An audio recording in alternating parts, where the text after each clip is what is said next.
നഷ്ടത്തെ ചിരലാഭമാക്കിയെളുതായി മാറ്റുന്ന ദേവീവരം കഷ്ടപ്പാടിലുമുള്ളടക്കമമലപ്പൊന്മുത്തു കുന്നോളവും ഇഷ്ടത്തോടെ വരിച്ചുകൊള്ളുവനിവൻ നീ തന്നതെന്തും മഹാദുഷ്ടർക്കേകി മഹേശ്വരി തവകരം മോക്ഷം കൃപാണത്തിനാൽ.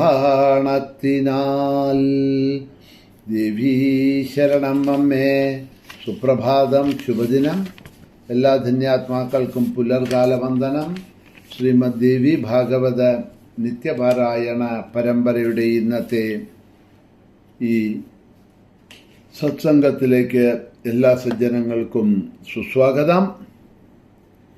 ശ്രീമദ് ദേവി ഭാഗവതം സപ്തമസ്കന്ധത്തിലെ 36-ാമത്തെ അധ്യായത്തിൽ ആ ബ്രഹ്മതത്വത്തെ ദേവി ദേവന്മാർക്കും ഹിമവാനും ഉപദേശിച്ചു കൊടുക്കുന്ന ഭാഗങ്ങളെ അവലോകനം ചെയ്തു കൊണ്ടുവരുന്നു. വിഷയം ബ്രഹ്മതത്വമാണ്, പരമാത്മതത്വമാണ് എന്നത് കാരണം കൊണ്ട് തന്നെ സശ്രദ്ധം അതിനെ പലവട്ടം കേട്ട് മനനം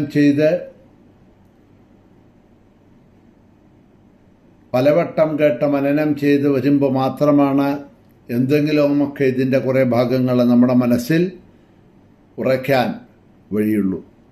കുറച്ച് ഉദാഹരണങ്ങളും മറ്റും പറഞ്ഞുകൊണ്ട് അതിനെ മനസ്സിലാക്കി തരാൻ, കൂടുതൽ എളുപ്പത്തിൽ മനസ്സിലാക്കി തരാൻ ശ്രമിക്കുന്നുണ്ട്. പക്ഷേ ആത്മതത്വങ്ങൾ എന്നുള്ളതൊക്കെ വളരെ ശ്രദ്ധയോടുകൂടിയിട്ട്, ഭക്തിയോടുകൂടിയിട്ട് അതിനെ കേൾക്കണം. കേട്ടതിനെ വീണ്ടും വീണ്ടും കേൾക്കണം.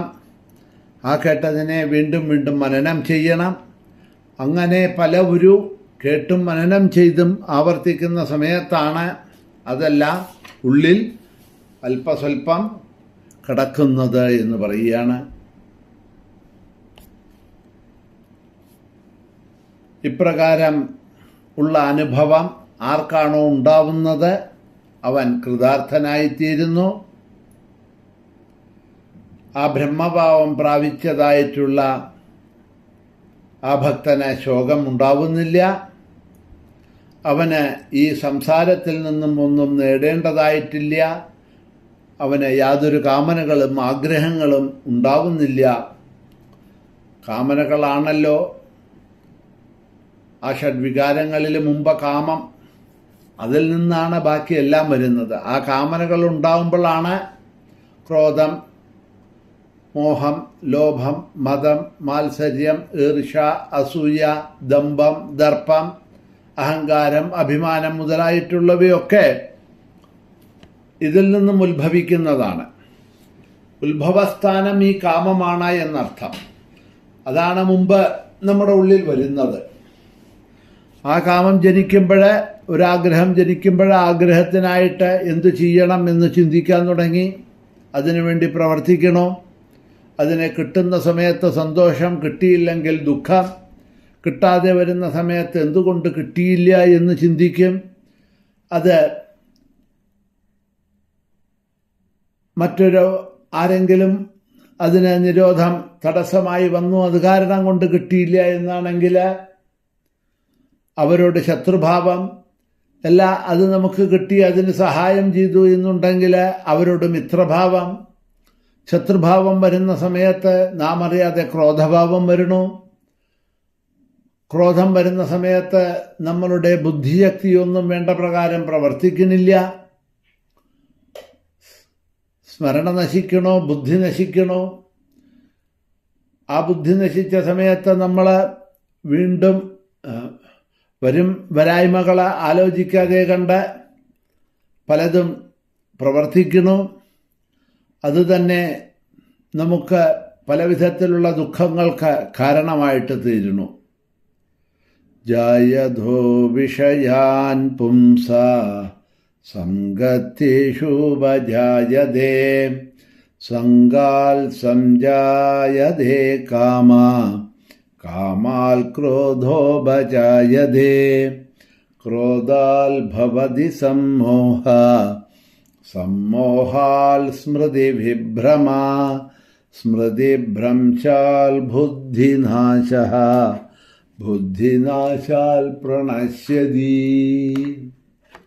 പലവട്ടവും ആവർത്തിച്ചാവർത്തിച്ച് പല സന്ദർഭങ്ങളിലും പറയുന്ന ശ്ലോകമാണ്. എന്നിരുന്നാലും പറയണു, കാരണം ഉറയ്ക്കാൻ വേണ്ടിയിട്ടാണ്. അപ്പം ഈ കാമമാണ്, ആഗ്രഹമാണ് എല്ലാറ്റിനും അടിസ്ഥാനമായിട്ടിരിക്കുന്നത്, നാരായ വേരായിട്ട്. എന്തിന്? ക്രോധം, മോഹം, ലോഭം, മതം, മാത്സര്യം മുതലായൊക്കെ അടിസ്ഥാനപരമായിട്ട് നിൽക്കുന്നത് എന്താണെന്ന് ചോദിച്ചാൽ ഈ ആഗ്രഹം, കാമങ്ങളാണ്. ആ കാമങ്ങളില്ല കെട്ടടങ്ങി എന്ന് പറഞ്ഞാൽ ആഗ്രഹങ്ങൾ എന്ന് പറയുന്നതിനെ തന്നെയാണ് മോഹം എന്ന് പറയണതല്ലേ. മോഹം എന്ന് പറഞ്ഞാൽ ആഗ്രഹം, കാമനകൾ. ഈ മോഹം കെട്ടടങ്ങി അത് ഇല്ലാതെ കണ്ടായി എന്ന് പറയുന്ന ആ ഒരു തലത്തിനെയാണ് മോക്ഷം എന്ന് പറയണത്. മോഹക്ഷയേതി മോക്ഷ അല്ലേ. അപ്പം മോഹം ക്ഷയിക്കുന്നതായിട്ടുള്ള അവസ്ഥയെയാണ് മോക്ഷം എന്നൊക്കെ പറയണത്. ആഗ്രഹങ്ങളില്ല എന്ന് പറഞ്ഞാൽ പിന്നെ ഈ സംസാരത്തിൽ നിന്നും നേടേണ്ടതായിട്ടോ സംസാരത്തിനോടുള്ള ബന്ധങ്ങളോ ഒന്നും തന്നെ ഉണ്ടാവണില്ല എന്ന് പറയുകയാണ്. അതിനൊക്കെ കാരണം ഈ കാമനകളാണ്. അപ്പോൾ ഇങ്ങനെ ആരാണോ യമനിയമാദികളിൽ കൂടി അഷ്ടാംഗ യോഗത്തിൽ കൂടി ഇന്ദ്രിയ സംയമനങ്ങൾ നേടി നമ്മളുടെ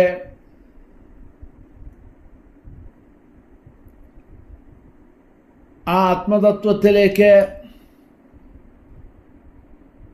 പോകാനായിക്കൊണ്ട് ശ്രമിക്കുന്നത്, കഴിഞ്ഞ 2-3 അധ്യായങ്ങളിലൂടെ പറഞ്ഞ ആ വഴികളിലൂടെ, ഉപാധികളിലൂടെ, ഉപാസനകളിൽ കൂടി എത്താൻ ആർക്കാണോ കഴിയുന്നത്, ഈ അധ്യായത്തിൽ തന്നെ മുമ്പിൽ പറഞ്ഞ മാതിരി ആർക്കാണോ ശരം തു ജീവം പരമേവ ലക്ഷ്യം, ആ പരമാത്മാവാകുന്ന ലക്ഷ്യത്തിലേക്ക് ശരമാകുന്ന ഈ ജീവാത്മാവിനെ അയച്ച് അതിൽ തറയ്ക്കാൻ സാധിക്കുന്നത്, അവര് കാമമുക്തരായിത്തീരണു, ആഗ്രഹങ്ങളില്ലാതെ കണ്ടാവണു. രണ്ടാമതൊന്നുണ്ട് എന്ന് വരുമ്പോഴാണ് ഭയമുണ്ടാകുന്നത്. ദ്വിതീയാദ്വൈ ഭയം രാജ തദ്വിഭേദിനാം ന തദ്വിയോഗോ മേപ്യസ്തി മദ്വിയോഗാഭിതസ്യ ന. രണ്ടാമതൊന്നുണ്ട് എന്ന് വരുമ്പോഴാണ് ഭയമുണ്ടാകുന്നത്. അതില്ലാത്തപ്പോൾ ഭയമുണ്ടാവണില്ല. ആ ബ്രഹ്മത്തെ ഞാൻ വേർപിരിയണില്ല. ബ്രഹ്മം ഏകമാണ്. ആ ഏകത്തോടു കൂടിയാണ് ഞാൻ ചേർന്നിരിക്കുന്നത്. ആ ഏകമല്ലാതെ കണ്ട് മറ്റൊന്നുമില്ല എന്ന അവസ്ഥയിൽ വരുന്ന സമയത്ത് ആഗ്രഹങ്ങളില്ല, അതിൻ്റെ കൂടെ എന്തുമില്ല, ഭയവുമില്ല. ഭയമുണ്ടാവാനുള്ള കാരണം പലതുമുണ്ട് എന്നുള്ള ചിന്തയാണ്, രണ്ടുണ്ട് എന്നുള്ള ചിന്തയാണ്. നാരായണീയത്തിലെ തുടക്കത്തിൽ 91-ാമത്തെ ദശകത്തിൻ്റെ തുടക്കത്തിൽ തന്നെ അവിടെ പറയുന്നുണ്ട്, ഭീതിർനാമദ്വിതീയാൽ നനുമന കൽപ്പിതം ചദ്വിതീയം എന്ന് മേൽപ്പത്തൂര്. മനക്കൽപ്പിതം ചദ്വിതീയം, വാസ്തവത്തിൽ രണ്ടാമതൊന്നും ഉണ്ടായതുകൊണ്ടല്ല, ഉണ്ട് പലതും എന്നുള്ള ആ അജ്ഞാനം, അവിദ്യ കൊണ്ട് പലതുമുണ്ട് എന്ന് വരുമ്പോഴാണ് ഈ ഭയം എന്നുള്ളത് ഉണ്ടാവുന്നത്. എപ്പോഴാണോ പലതുമില്ല,